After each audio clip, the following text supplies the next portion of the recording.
Mei 2024 saya balik dengan pembahasan untuk XAUUSD ya. Di sini teman-teman bisa perhatikan bahwa XAUUSD kalau misalnya kita ngelihat dari time frame daily-nya masih sama seperti kemarin.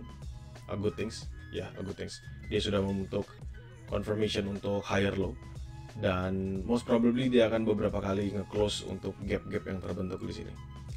Lumayan lama, kenapa? Karena ini sama seperti gap sebelumnya di 22 April ya. Jadi butuh beberapa waktu sampai dia berhasil break dan nutupin seluruh gap yang kebentuk di sini.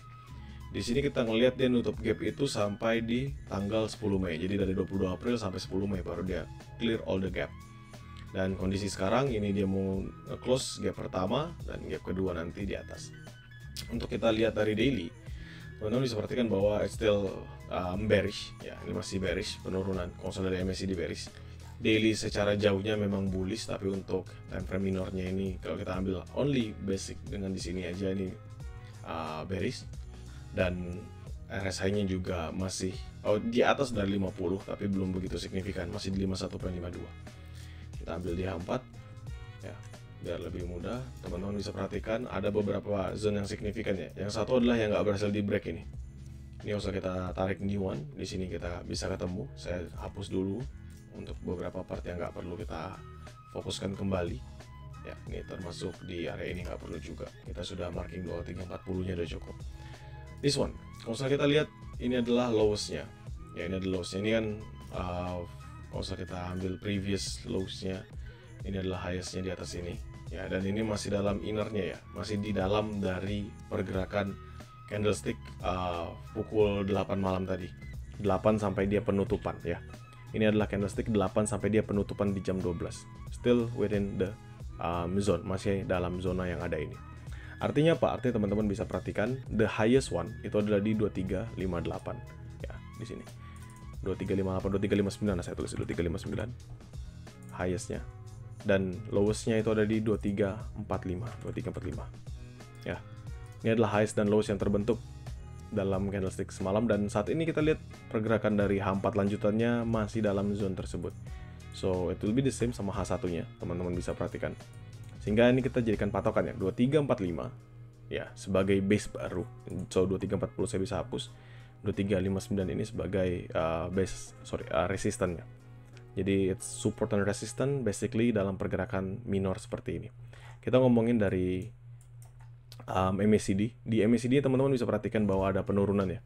Di sini ada momentum dia bisa dead cross. Ini asal saya tarik minor aja kecil seperti ini, atau kita tutup dia punya pergerakan ya. Jadi teman-teman akan melihat dia bergeraknya cukup melambat seperti ini. Jadi sampai salah satunya breakout aja. Oke. Untuk sejauh ini sih saya punya conviction dia akan. Kita lanjut videonya. Saya mau ngenalin kalian dengan aplikasi trading yang serba bisa. Perkenalkan, Quick Pro dari Forex IMF. Aplikasi ini dirancang khusus untuk semua trader ya.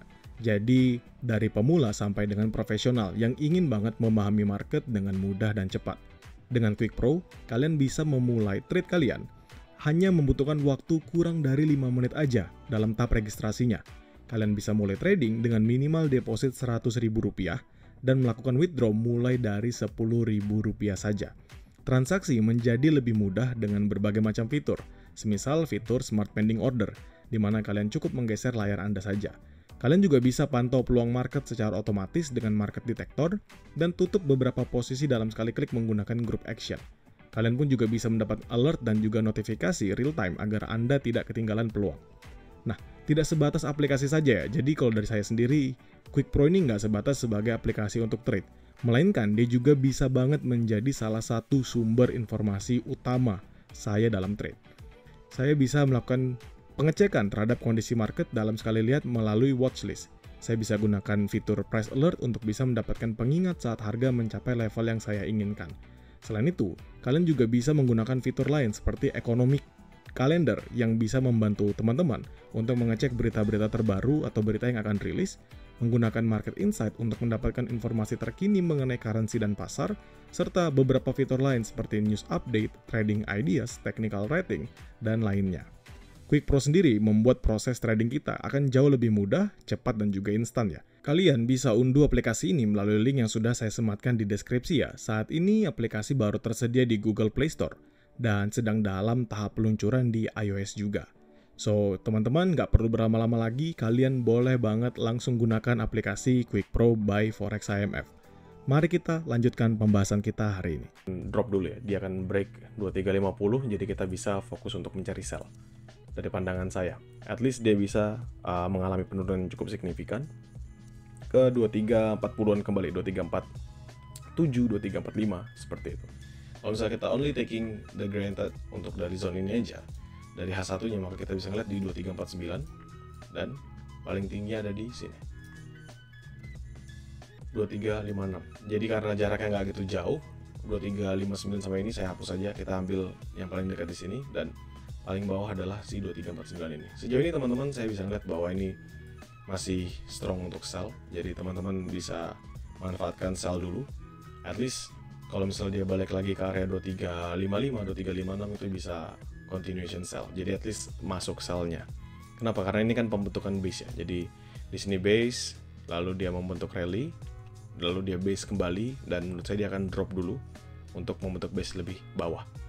Jadi ada potensial teman-teman untuk entry, dan menurut saya nanti the next one bisa entry sell yang lebih better tuh masih jauh ya, 2380-an. Pun kalau terdekat itu masih di area ini, di 2370-an. Area terdekat untuk sell-nya. Selebihnya tuh masih di area-area atas. Oke. Dan yes, conviction saya ini bisa sell. Conviction saya ini bisa sell dulu. Karena memang dari momentumnya ini mengalami penurunan. Ya, teman-teman bisa lihat ini mengalami penurunan. Dan ya harus break dulu. Ini kalau misalnya kita only for hanya ngambil dari closingannya aja, itu ada di 2351. Jadi kalau misalnya dia ada gambaran M30-nya break dari 2351, teman-teman bisa continuation sell, atau kalau mau nggak mau ya teman-teman ngambilnya di area atas di 2359. Ya. Jadi menurut saya ini better, walaupun memang kita akan menunggu lama, market akan melambat, apalagi nanti news GPY jam 12 mungkin di kisaran jam sana baru akan bergerak cukup signifikan. Tapi tetap ini adalah a good base, ini adalah pembentukan base yang bagus. Dan gapnya juga udah ketutup, ini kan gap sebelumnya di sebelah sini ya gapnya. Dan gapnya ini udah ditutup. Ya, itu gapnya sudah ketutup sama pergerakan sebelumnya. Kalau misalnya kita tarik Fibo untuk pergerakan yang ada dari sini, berarti teman-teman bisa perhatikan bahwa ini masuk dalam zone sell yang better ya. Masuk dalam zone sell yang better. Dia mau masuk 0618, 0786 ya, 2355 sampai ke 2363. Sedangkan itu makanya saya tadi sampaikan at least kalau memang dia masih melanjutkan pergerakannya, if we see the H4 ya. Kalau H4 kan ini totally strong ya. Ini totally strong, dia akhirnya retrace, melanjutkan penguatannya, dan menurut saya ini ada potensial at least untuk mengalami penurunan dulu. Jadi teman-teman bisa manfaatkan retracement-nya untuk sell, dan nanti bisa fokus untuk key level sama 2345 sama 2359.